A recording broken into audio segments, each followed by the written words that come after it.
საღამოს 6-ზე დღის მთავარ სიახლეებს ჩემს კოლეგებთან ერთად მე თამთა სანიკიძე წარმოგიდგენთ. 24 საათი ისრაელსა და ჰამას შორის საომარი მოქმედებების დაწყებიდან მსხვერპლია ორივე მხარეს. ბოლო მონაცემებით დაღუპულია ისრაელის 3 მშვიდობიანი მოქალაქე. ღაზის სექტორში კი სარაკეტო იერიში უკვე 13 ადამიანის სიცოცხლე შეიწირა. ამ დროისთვის ოპერაციის დაწყებიდან 1 დღის შემდეგ ღაზიდან ისრაელის სხვადასხვა ქალაქის მიმართულებით უკვე 80-ზე მეტი ჭურვი ისროლეს. ოფიციალურმა თელ-ავივმა საპასუხოდ უკვე გამოაცხადა რეზერვში მობილიზაცია. არ არის გამორიცხული, რომ ჰამასის წინააღმდეგ ფართომასშტაბიანი სამხედრო ოპერაცია დაიწყოს. ისრაელმა ჯოჯოხეთის კარი საკუთარი ხელით შეაღო. ასეთი არის ჰამასის პასუხი, რომელიც სამხედრო ლიდერის მოკლის შემდეგ შურისძიებით იმუქრება. ნახეთ ჩვენი რეპორტაჟი ცხელი წარდელიდან. ისრაელის არმიამ ღაზის სექტორთან მძიმე ტექნიკის მობილიზაცია დაიწყო. პალესტინური ანკლავის საზღვარზე რამდენიმე ერთეული მერკავის ტიპის ტანკები გამოჩნდა.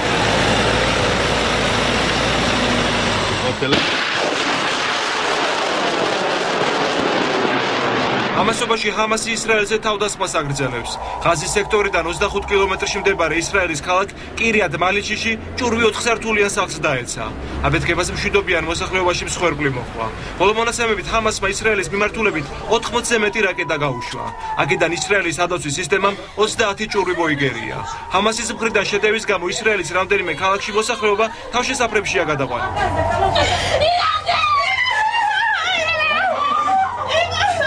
ღაზის სექტორში საბრძოლო მოქმედებების გარდა სიტუაცია დაიძაბა ისრაელის ჩრდილოეთით. გამოცემა Times of Israel-ის ინფორმაციით, გოლანის სიმაღლეებზე სირიის მხრიდან ცეცხლი გაიხსნა. სუბუქად დაიჭრა ისრაელის არმიის ერთი ჯარისკაცი. We saw on Israel this morning. ამ დილით ჩვენ ისრაელზე ფატალური თავდასხმის მოწმენი გავხდით. გასულ თვეებში ყველა მივიხილეთ, როგორ ბომბავდნენ ჰამასის წევრები და მათი მოკავშირეები ისრაელს. ტერორისტების სამიზნე ჩვენი მოსახლეობაა. ახლა ჰამასის სამხედრო მანქანის შეჩერებას ვცდილობთ, რათა ჩვენი მოსახლეობა დაცული იყოს. დღეს ჩვენ ჰამას და სხვა ტერორისტულ ორგანიზაციებს მკაფიო შეტყობინებას უგზავნით. საჭიროების შემთხვევაში ისრაელის თავდაცვითი ძალები მზად არიან ფართო ოპერაცია ჩაატარონ. ჩვენ ბოლომდე დავიცავთ ჩვენს მოქალაქეებს. ღაზის სექტორში საბრძოლო მოქმედებების გამო გაეროში უშიშროების საბჭოს საგანგებო სესია მიმდინარეობს. დახურულ სესიას ისრაელის და პალესტინის წარმომადგენლები დაესწრებიან. ახლო აღმოსავლეთში კონფლიქტის გამწვავებასთან დაკავშირებით საგანგებო განცხადებას აკეთებს საფრანგეთის საგარეო საქმეთა მინისტრი. ამ კვირაში ისრაელის მიმართულებით რაკეტები ისროლეს, რასაც თელ-ავივის პასუხი მოჰყვა. კრიზისთან დაკავშირებით უშიშროების საბჭო შეიკრიბა. გაიმართება არაბთა ლიგის ხდომაც. კონფლიქტის ესკალაციის შემთხვევაში რეგიონი კატასტროფის წინაშე აღმოჩნდება. მოხდარის შემდეგ უკიდურესად გართულდა ურთიერთობა ისრაელსა და ეგვიპტეს შორის. პრეზიდენტმა მურსიმ ისრაელიდან ეგვიპტის ელჩი გამოიწვია. ისრაელის ელჩმა კი უკვე დატოვა კაირო. ჩვენ მკაცრად ვგმობთ ისრაელის თავდასხმას ღაზის სექტორზე, რასაც მშვიდობიანი მოქალაქეები შეეძინენ. ეს მიუღებელია და ჩვენ ვაპროტესტებთ. ისრაელმა სამხედრო ოპერაცია თავდაცვის ღერძი გუშინ საღამოს დაიწყო. ჰამასის სამხედრო მეთაურის ლიკვიდაციის შემდეგ პალესტინელებმა ისრაელის ტერიტორიის დაბომბვა დაიწყეს.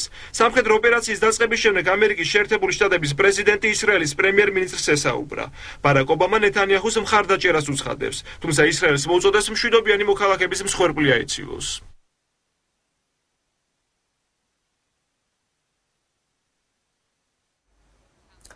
ახლა კი ინფორმაცია ცხელწარტილში მყოფ ქართველებზე რამდენიმე წუთის წინ მეცხრე არხი ისრაელში საქართველოს ელჩს დაუკავშირდა. საელჩო ქვეყნის სამხრეთით მცხოვრებ საქართველოს მოქალაქეებზე ინფორმაციას უწყვეტ რეჟიმში იღებს. ამ დროისთვის არსებული მონაცემებით ყველა მათგანი უნებელია, თუმცა საჭიროების შემთხვევაში შემუშავებული არის სპეციალური საევაკუაციო გეგმა. ცოტა ხნის წინ ელჩი არჩილ კეკელია ისრაელის პრემიერ-მინისტრს ასევე ქვეყანაში აკრედიტებულ დიპლომატიურ მისიებს შეხვდა. საქართველოს მოქალაქეებს გაზეთების მიმდებარე ქალაქებში საელჩო მათთან კონტაქტშია. რაიმე ინციდენტებს ამ მომენტისთვის ადგილი არ ჰქონია. უნდა გითხრათ, რომ საფრანგეთის ქალაქებში პრობლემები მიმოსვლა. თუმცა საელჩოს შემოშავებული აქვს საევაკუაციო გეგმა მეთვალყურეს პლანის საჭიროება დაკი. თელ-ავივში ქვეყნის და სამხრეთის გარდა ქვეყნის ტერიტორიებზე მდგომარეობა ჩვეულებრივია, როგორც პირველი კვირის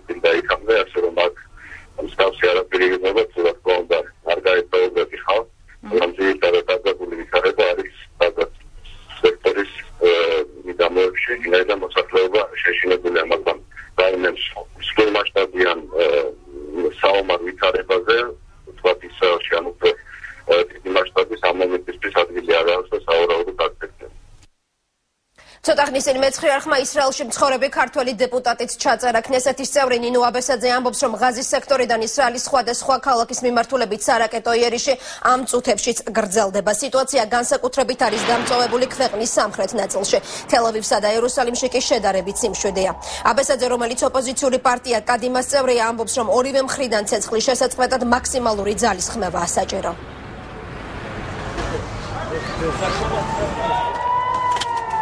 მდგომარეობა სამწუხარო, კარგისგან ძალიან შორს არის. დაგესტურდა ინფორმაცია იმის შესახებ, რომ ისრაელის მხარეს არის სამი მოდულური, სამივე მშვიდობიანი მოქალაქე, ეს ტრაგიკული ცვერული. გრძელდება ამ მომენტის ისრაელის გრძელდება სამწუხარო ჯვრების გაბომბვა გრძელდება ისრაელის სამხრეთის ზოგიერთ რეგიონებში, მაგრამ ისრაელის ჯარით შესაბამისად ყველანაირი დიპლომატიური გზებითაც ჩემი აზრით კეთდება ყველაფერი იმისათვის, რომ ეს შეიძლება დროზე შეჩერდეს ეს ყველაფერი. ამ მომენტის შემთხვევაში ისრაელს აშუალია თავის თავს ნება მისცეს, რომ მისცი მშვიდობიანი მოქალაქეები გაიბომბონ, აი ეს შუადღისა, დილა, კამეს ხდება სამწუხაროდ რამდენიმე დღის განმავლობაში, რაც ხონა ისრაელი ყველანაირ ღონეს იღებს იმისათვის, რომ ეს შეჩერდეს საჭირო უფრო დროზე. სამნიშნავია, რომ პარალელურად ისრაელში ნორმალური ცხოვრება გრძელდება. გარდა იმისა, რომ ჯერა ნამდვილად რომ აქ თელ-ავივს, აქ იერუსალიმს არანაირი საფრთხე არ ემუქრება, მაგრამ ისრაელის ყველა ქალაქი ერთნაირად მნიშვნელოვანია. იმ ქალაქებშიც კი, სადაც ხდება დაბომბვა და სადაც ჯვრები სამწუხაროდ ჩამოვარდა უკვე, იმ ქალაქებში ცხოვრება გრძელდება, მაგრამ მიუხედავად ამისა, როდესაც არის სირენის ხმა და არის გაფრთხილებები, მაშინ მოქალაქეები თავს აფარებენ თავს შესახერში. გარდა ამისა, ნორმალური ცხოვრება გრძელდება ეს მხრივ, მეორე უნდა დაკეთდეს ყველაფერი იმისთვის და კეთდება დიდი იმედი მაქვს იმისათვის, რომ ეს შეიძლება უფრო დროზე შეჩერდეს ყველა სამხედრო მოქმედება და თქონა ყველა მხრიდან, მაგრამ პირველ რიგში რომ ისრაელი არ გაიბომბოს, მშვიდობიანი მოქალაქეები არ დარწმუნდნენ ტერორისტების ქმედების შედეგად. ახალ კი საერთაშორისო გამოხმაურება ეგვიპტის პრეზიდენტი პალესტინელ ხალხს მიმართავს. მუჰამედ მურსის შეფასებით ისრაელმა დაუშვებელი ნაბიჯი გადადგა და ის მოსახლეობას პირდება, რომ კონფლიქტურ ზონაში დესტაბილიზაციის შესაჩერებლად ძალ-ღონეს არ დაიშურებს. ეგვიპტის პირველი პირი, რომელიც ტელეფონით უკვე ესაუბრა ბარაკ ობამას, ამბობს, რომ თეთრი სახლი პრობლემას მშვიდობიანი გზით გადაწყვეტას შეეცდება. თუმცა გასხვავებული აზრი აქვს თავად პალესტინის პრეზიდენტს, რომელიც ფიქრობს, რომ ამერიკა პალესტინის გაეროში გაწევრიანებას არ დაუშვებს. საომარი მოქმედებების გამო მაჰმუდ აბასი ვიზიტს წყვეტს შვეიცარიაში, სადაც პალესტინის გაეროში გაწევრიანების თემა განიხილებოდა. ისრაელ-პალესტინის ომს ეხმაურება ჩინეთიც. საგარეო საქმეთა სამინისტროს სპეციფიკები ღაზის სექტორში განვითარებული მოვლენებით შეშფოთებულია.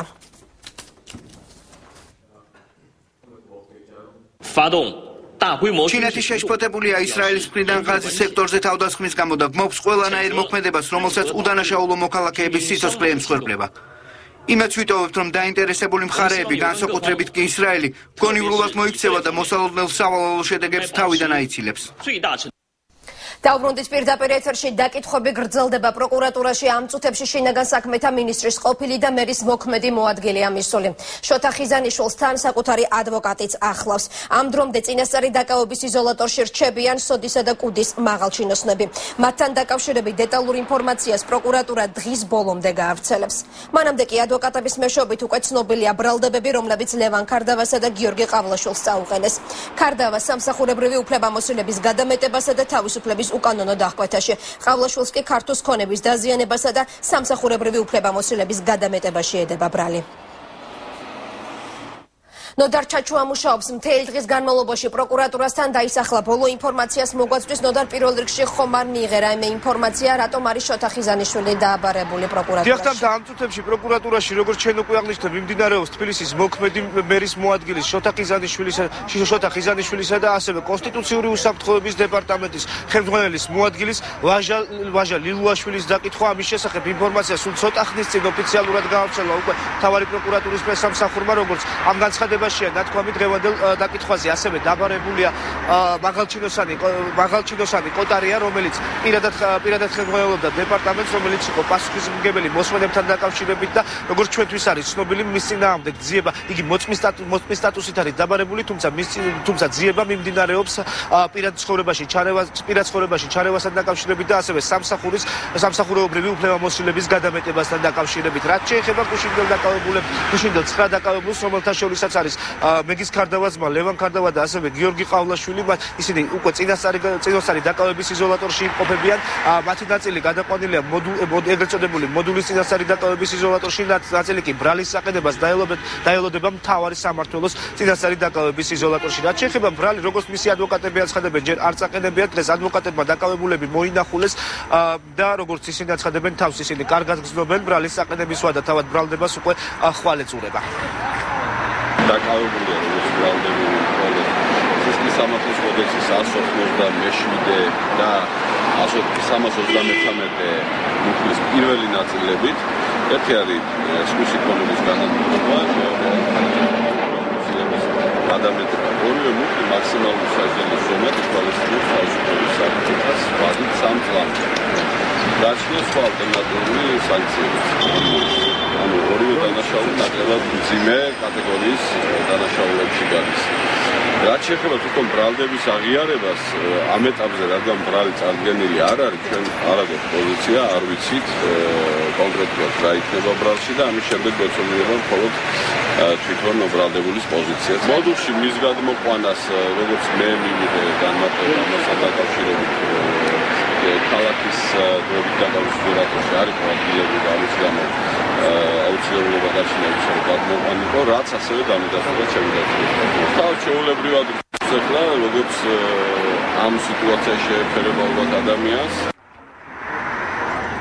ჩვენ ვაგრძელებთ ამ თემასთან დაკავშირებით მუშაობას და უფრო ვრცელ რეპორტაჟს შემოგთავაზებთ მთავარ საინფორმაციო გამოშვებაში, რომლის დაწყებამდე 3 საათზე უფრო ნაკლები დრო რჩება. მთავარ საინფორმაციო გამოშვებაში დღეს მეცხრე არხის ეთერში მაყურებელი ასევე ნახავს იმ საბაჟო ტერმინალს, სადაც შემოდიოდა ყველაზე ხშირად ქართულ ტვირთები, შემდეგ საბაჟოს მოთხოვნით იგი გადადიოდა წითელ ცირკულარში და წითელი ცირკულარიდან ზიანდებოდა. ეს არის ტვირთები, რომელთან დაკავშირებითაც სწორედ გიორგი ყავლაშვილის პროკურატურა ედავება. დაკითხები, რომლებიც პროკურატურაში ამ წუთებშიც მიმდინარეობს, ნოდარ ჩაჩუა საუბრობდა პირდაპირ ეთერში. შესაძლოა პროკურატურამ კიდევ ერთი 6 მაღალჩინოსნის წინააღმდეგ აღძრა სისხლის სამართლის საქმე. საუბარია საქართველოდან წასულ ზურა ადეიშვილზე.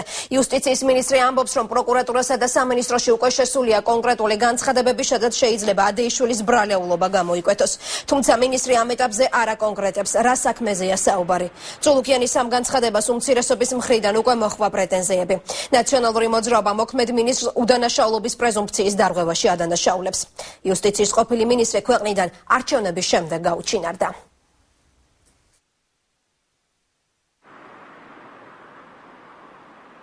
ძალიან დიდი ინფორმაცია მოდის ოქტომბრის თვიდან მოყოლებული, როგორც მთავარ პროკურატურაში, ისე საკუთრივ იუსტიციის მინისტრის სახელზე. ეს ინფორმაციები შესწავლას საჭიროებს და ძალიან ხშირ შემთხვევაში დიახ ზურაბადეიშვილის გვარიც ფიგურებს სხვადასხვა საჩივარში თუ განცხადებაში. ჩემთვისაც არის ცნობილი რამდენიმე განცხადება, რომელიც შევიდა პროკურატურაში. უნებრივია ამ საკითხს სჭირდება გამოძიების ჩატარება. იმედია ბატონი ადეიშვილი გამოძიების წინაშე ყველა კითხვას უპასუხებს. რატომ მოხდა 4 აფხაზის ციხეში და რა კავშირი აქვს საქმეს ნიკა რურუასთან? ადვოკატები პოლიტიკური ნიშნით დაპატიმრებაზე საუბრობენ. საუბარია სოხუმიდან თბილისში სამკურნალოდ ჩამოსულ ახალგაზრდებზე, რომლებიც ნარკოტიკების მოხმარების გამო აიყვანეს. დაცვის მხარე ამტკიცებს, რომ დაკავების მიზეზი კულტურის ყოფილ მინისტრთან აღმაშენებლის გამზირზე მომხდარი შელაპარაკება გახდა, რასაც რამდენიმე დღიანი თვალთვალის შემდეგ კი დაკავება მოჰყვა. კიდევ ერთი დეტალი, ადვოკატები და ოჯახის წევრები ციხეში განხორციელებულ მუქარასა და ზეწოლაზე საუბრობენ და ამბობენ, რომ პატიმრებს ივანიშვილის საწინააღმდეგო ჩვენების მიცემას აიძულებდნენ. ახალგაზრდებს უნდა ეთქვათ, რომ აფხაზეთიდან ქართული ოცნების სასარგებლოდ ფული და იარაღი შემოჰქონდათ. მალხაზ ჭკადუა ცოტა ხნის წინ დაბრუნდა ახალგაზრდების უკვე რიგით მე-6 სასამართლო პროცესიდან. მალხაზ რა ხდებოდა დღევანდელ ხდომაზე და რა სწყვებიან თავად დაკავებულთა ოჯახის წევრები? დღევანდელი ხდომის მოსამართლის გადაწყვეტილებით ალიას აიბა, ალექსანდრე ლასურია და მიხეილ გარცკი არჩებიან საპატიმროში იმ დრომდე, ვიდრე საბოლოო გადაწყვეტილება არ იქნება გამოტანილი თბილისის საქალაქო სასამართლოს სისხლის სამართლის კოლეგიის მიმართ. არაერთი შუამდგომლობა დააყენა დღეს დაცვის მხარემ, თუმცა არც ერთი მათგანი მოსამართლის არ გაუთვალისწინებია. თავად 4 აფხაზი ახალგაზრდის ისტორია თბილისში იწყება მიმდინარე წლის ივლისიდან, როცა ისინი ჩამოვიდნენ თბილისში სამკურნალოდ. მკურნალობის პერიოდში კი ერთ-ერთ საღამოს შეიარეს მარჯანიშვილის კულტურის მარჯანიშვილზე მდებარე ერთ-ერთ მაღაზიაში, სადაც მათ შეხვდა იმდროინდელი მინისტრი კულტურის და ძეგლთა დაცვისა ნიკოლოზ ჟურუა. გარკვეული შელაპარაკება ყოფილა მათ შორის, რასაც მოყოლია შემდგომ 100 თუ ისე მშვიდობიანი დამშვიდობება, რის შემდეგაც გააგრძელდა მათზე თვალთვალი, ამ პრეტენზიას აყენებს დაცვის მხარე და ოჯახის წევრები, ხოლო 4 დღის შემდეგ მათ ისინი დააკავეს და 4-ვე მათგანს აღმოუჩინეს ნარკოტიკული ნივთიერება მეტადონის შემცველობის, თუმცა პირველ სასამართლო პროცესიდან გაათავისუფლებს ერთ-ერთი და როგორც გითხარით 4-დან 3 ამ დრომდე რჩება გდანის მერვე დაწესებულებაში. დაცვის მხარე აცხადებს, რომ ეს ყველაფერი იყო ასე ვთქვათ დადგმული, მათ არანაირი ნარკოტიკული საშუალება არ ჰქონდა და ეს სამართალდამცველების მიერ გათამაშებული გარკვეული წარმოდგენა იყო. ჩვენ შეგვიძლია მოვისმინოთ დღეს იმ ადვოკატის ინტერესი, იმ ადვოკატის კომენტარი, რომელიც ეს სამივე დაკავებულის ინტერესს იცავს და ასევე ქართული ოცნების ადამიანთა უფლებების კომიტეტის წევრის კომენტარი ამ თემასთან დაკავშირებით.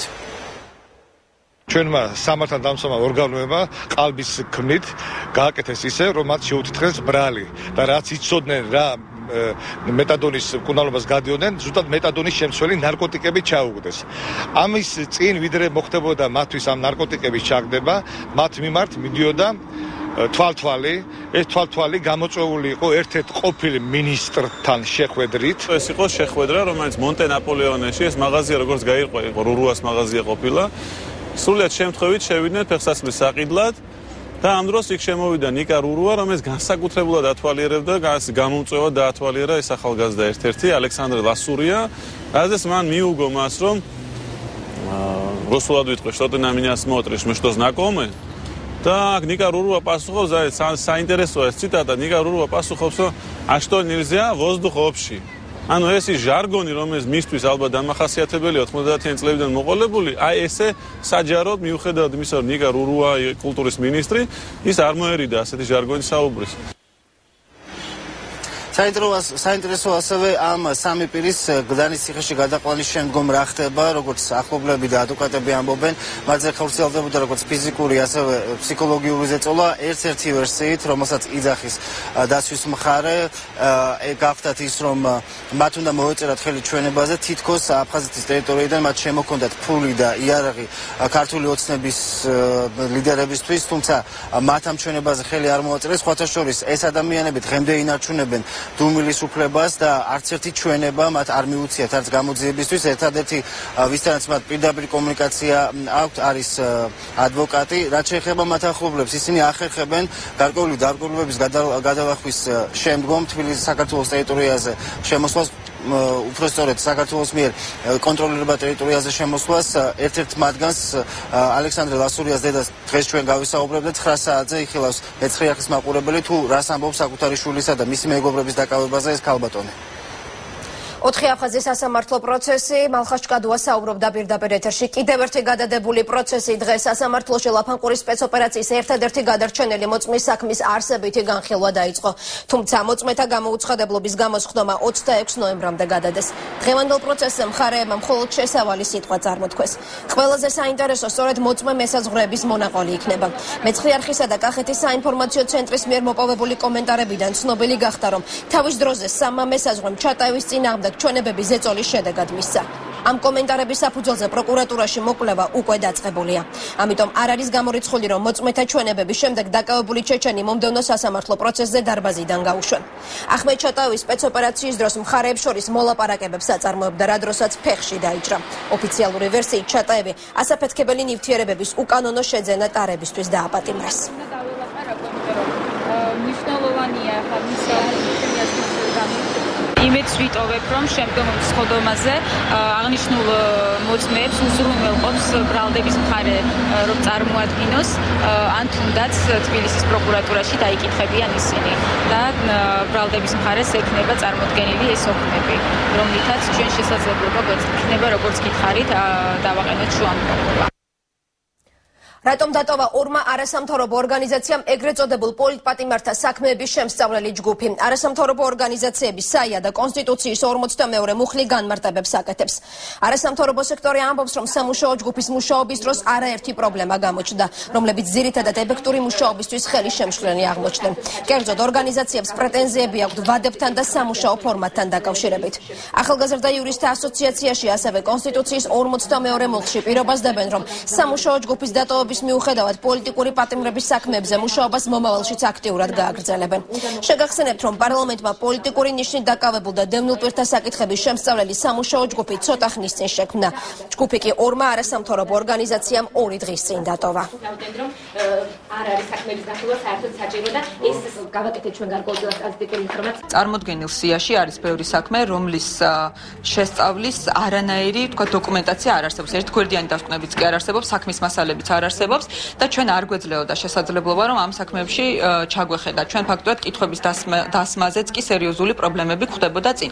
ჩვენ ვერ ავიღებთ პასუხისმგებლობას და ვერავინ ვერ აიღებს პასუხისმგებლობას იმ საქმეებზე, რომელზეც ერთგვერდიანი დასკვნაც კი არ არსებობს და საქმეში ჩახედვის შესაძლებლობაც არ არის. ჩვენი უარი არ ეფუძნება იმას, რომ გაჭიანურდეს საქმეზე გადაწყვეტილების გამოტანა და პირიქით მივესალმებით საქართველოს პარლამენტის ინიციატივას, რომ ეს თემა წამოწია და ამ თემაზე მუშაობს. ამდენად სრულ პასუხისმგებლობას ვკისრულობთ, რომ ვითანამშრომლოთ იმ საქმეებთან დაკავშირებით, რომელიც ჩვენი ორგანიზაციების მიერ იქნა წარდგენილი, წარუდგინეთ ყველა სახის დეტალური ინფორმაცია, გამოვცხადეთ პარლამენტში და უპასუხოთ ყველა შეკითხვას, რაც მისცემს მათ საფუძველს, რომ მიიღონ დასაბუთებული გადაწყვეტილება და ცნონ ან არ ცნონ ესა თუ ის პირი პოლიტიკურად მოტივირებულ პატიმრად. არჩევნების შემდეგ რუსთავი ორს მფლობელი უკვე მეორედ ეცვლება. ცვლილებებია მენეჯმენტშიც. გენერალური დირექტორის პოსტი განათლების ყოფილმა მინისტრმა და მთავარი პროკურორის ექს-მოადგილემ ნიკა გვარამიამ დაიკავა. შესაბამისი შეთავაზება გვარამიამ არხის ახალი მფლობელისგან მიიღო. ცვლილებებია აქციებთან დაკავშირებითაც. საკონტროლო პაკეტი ანუ 51% ტელეკომპანია საქართველოს დამფუძნებლებმა შეიძინეს. 9% ტელევიზიის ყოფილი გენერალური დირექტორი, 22% ლევან ყარამანიშვილი, 18% კი ისევ გიორგი ყარამანიშვილი. გვარამია დღეს ჟურნალისტებს შეხვდა, თუმცა დირექტორმა მხოლოდ არხის სარედაქციო პოლიტიკაზე ისაუბრა. ცვლილებების მიზეზთან დაკავშირებული კითხვა კი უპასუხოდ დატოვა. რატომ შეიცვალა დამფუძნებელი და დირექტორი და რა რეაქციები მოჰყვა მორიგ ცვლილებას რუსთავი ორის ძველი მესაკუთრეებისგან? საღამოს 9 საათზე ნახეთ ლანა ბერიძის რეპორტაჟი. ტელეკომპანია საქართველოსგან დარჩა მისი ქონება, რომელიც შეერწყა რუსთავი ორს და რუსთავი ორი როგორც ტელევიზია ქონებრივად გაძლიერდა. ინფორმაციას მე ვფლობ მიმდინარე მფლობელების თაობაზე. ეს მფლობელები არიან კანონიერი მფლობელები. მე ვენდობი რეესტრის ამონაწერის უტყუარობის პრეზუმპცია, შესაბამისად მე არავითარი საფუძველი არ მაქვს, რომ ეჭვშევიტანო მათი მფლობელობის კანონიერებაში. წილების გასხვისებებთან დაკავშირებით თუ რამე პრეტენზიები არსებობს, შემიძლია კომენტარი გავაკეთო, მას შემდეგ რომ ამ პრეტენზიების შესახებ დეტალური ინფორმაცია მექნება. დაბრუნდება თუ არა ქართული ღვინო რუსულ ბაზარზე? საქართველოს სოფლის სამეურნეობის სამინისტრო მზად არის, რომ ოფიციალურ მოსკოვთან მოლაპარაკებები დაიწყოს. დღეს მეცხრე არხი დავით კირვალიძე შეხვდა. მინისტრი ამბობს, რომ პირველი სიგნალი რუსული მხარისგან უკვე მიღებულია. იგულისხმება რუსეთის მთავარი სანიტრისა და საგარეო საქმეთა მინისტრის მოადგილის განცხადებები. საპასუხოდ ქართული მხარე თანახმა ქართული პროდუქციის მაღალი ხარისხის შესამოწმებლად რუს ექსპერტებს უმასპინძლოს. მეცხრე არხთან საუბრისას მინისტრი ჯერ ვერ აკონკრეტებს, როდის შევა ქართული პროდუქცია რუსულ ბაზარზე, თუმცა ამბობს, რომ მოლაპარაკებათა პროცესი უახლოეს პერიოდში დაიწყება.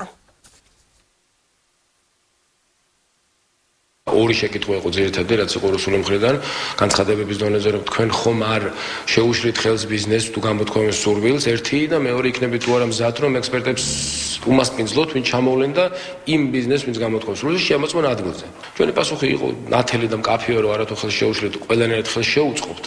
ყველა იმ საწარმოს, ყველა იმ ბიზნესს, ვინც გამოთქვამს სურვილს ამ მიმართულების წასვლაზე და მეორე, ასევე მზადყოფნას გამოვხატავთ მათი ექსპერტების ჩამოსვლაზე, რათა ხელი შეუწყოთ, რომ ნახონ ის სისტემა, რომელთაც მუშაობს დღეს ეს ინდუსტრია, მოინახონ ყველა ის საწარმო, რომელიც გამოთქვამს ამის სურვილს და რაც შეიძლება მალე მივიღოთ ის გადაწყვეტილება, რათა აღდგეს ეს ნორმალური ურთიერთობა, როგორც შეეფერება ვაჭრობის სოფლიო ორგანიზაციის წევრ ქვეყნებს.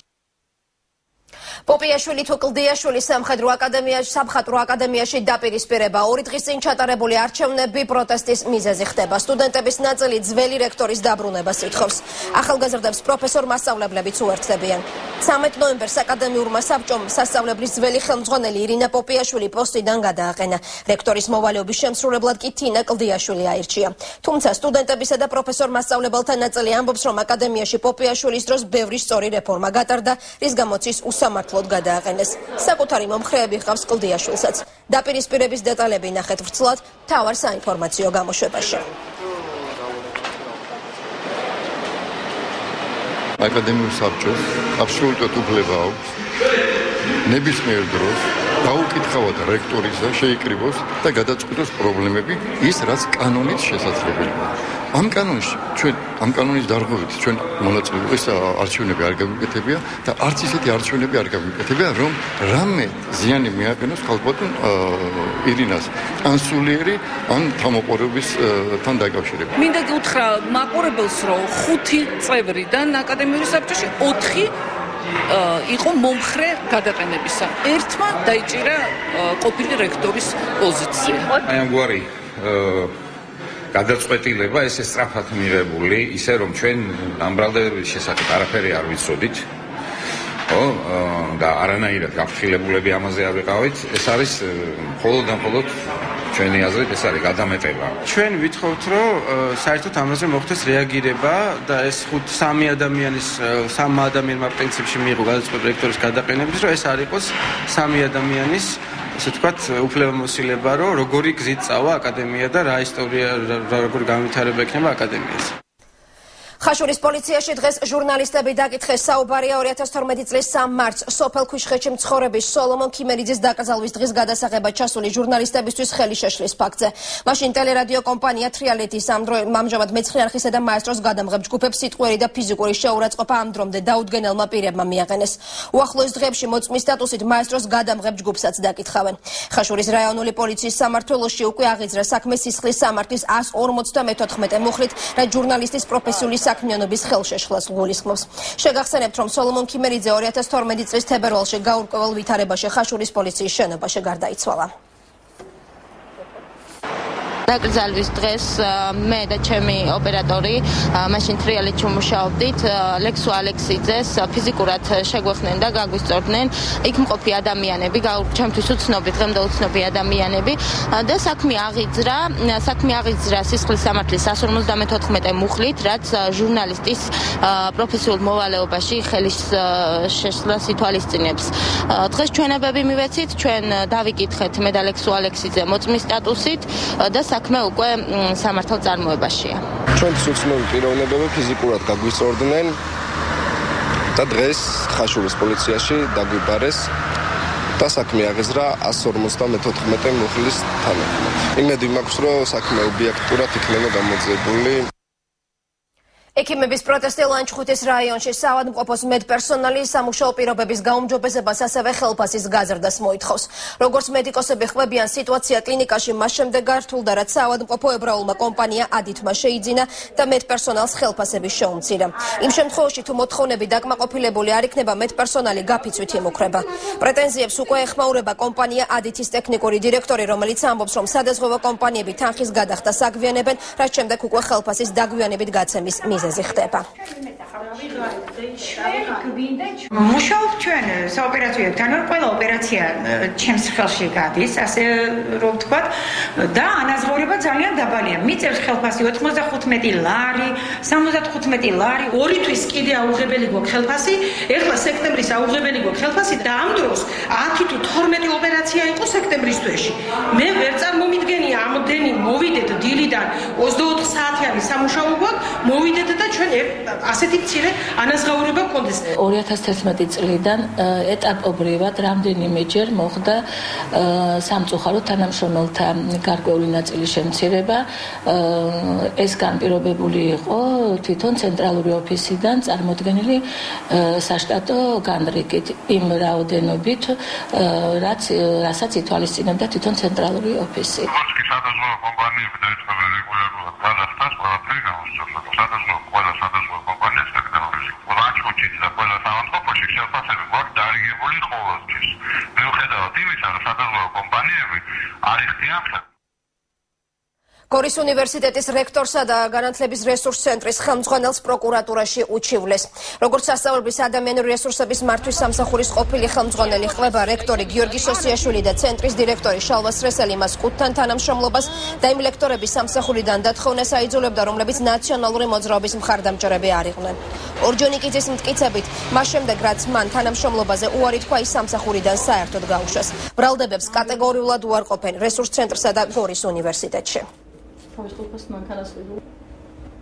განცხადების დაწერა და მოთხოვეს ძალიან კატეგორიულად კიდევ ის სხვებისთვის დამეწერილებინა განცხადება. სამსახურიდან გათავისუფლებამდე ჩემი ელექტრონული პოსტიდან კახა გამგლიშვილის პოსტკუდის ერთ-ერთი მაღალჩინოსნის ელექტრონულ პოსტაზე უნივერსიტეტის მაშინდელი მოქმედი საშტატო განრიგი.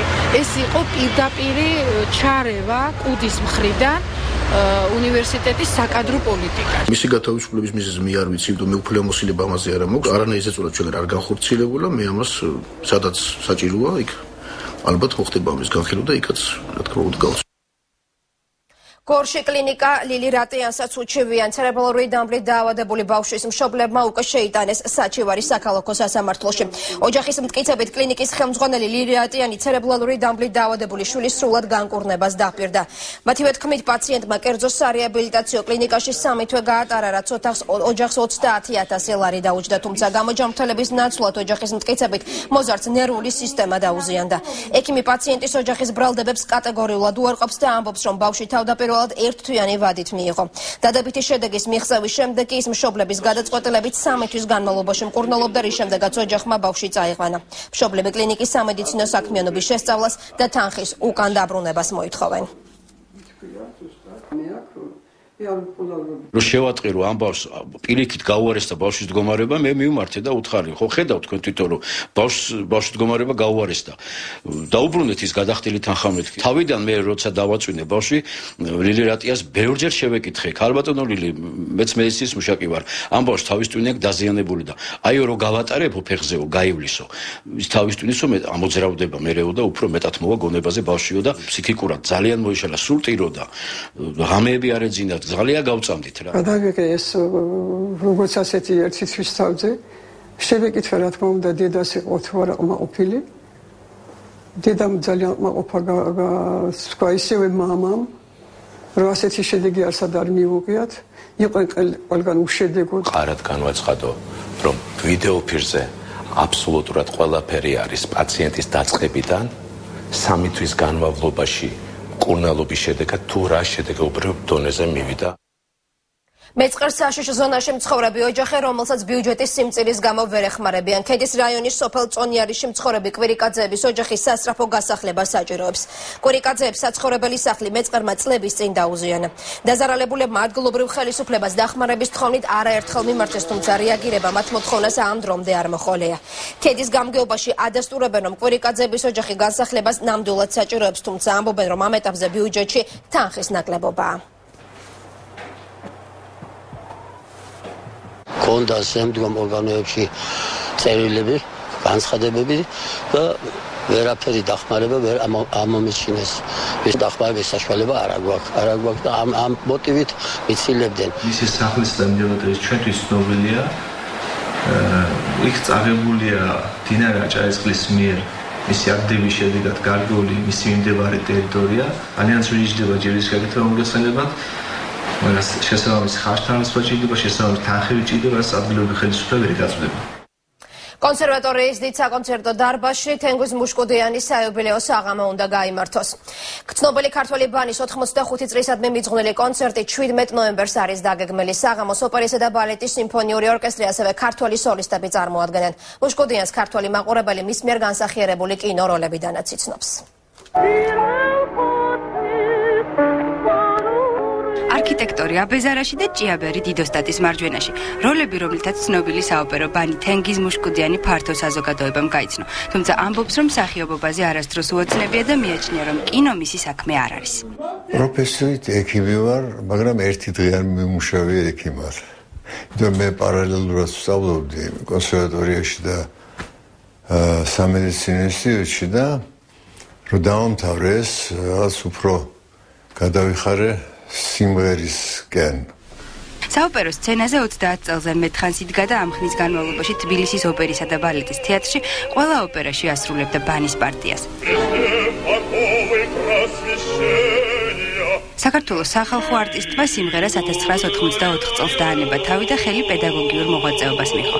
ამჟამად კონსერვატორიაში ვოკალური კათედრის სრული პროფესორია და მასთან მასტერკლასებს გადიან როგორც სტუდენტები, ასევე ოპერის სოლისტები.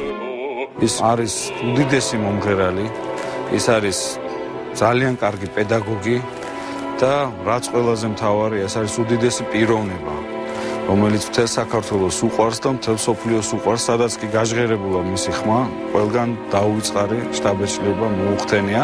აქ მიიღებენ როგორც საქართველოში მოღვაწე ქართველი წამყვანი მომღერლები და სოლისტები, ასევე იქნებიან ჩამოსულები ტენგიზ მოშკუდიანის მოწაფეები, მისი აღზრდილები, ერთი დიდ თეატრში სიმღერის ოთარ კონჭულია, მეორე საფრანგეთში მოღვაწეობს კახაშავიძე, ასევე იქნებიან გამოსვლელები, სურპრიზად დავტოვებ, ისეთი ხალხი, რომელიც საქართველოში ძალიან პოპულარული და ძალიან საყვარელია ქართველი ერისთვის. თენგიზ მუშკუდიანის მოსწავლეები დღეს საფრანგეთის, გერმანიის, იტალიისა და მსოფლიოს სხვადასხვა ქვეყნის ოპერის სცენაზე დგანან. რამდენიმე მათგანი თბილისში სპეციალურად საიუბილეო კონცერტისთვის ჩამოვა. ასეთი იყო დღის მთავარი სიახლეები საღამო 7 საათისთვის. მე ხვალამდე გემშვიდობებით.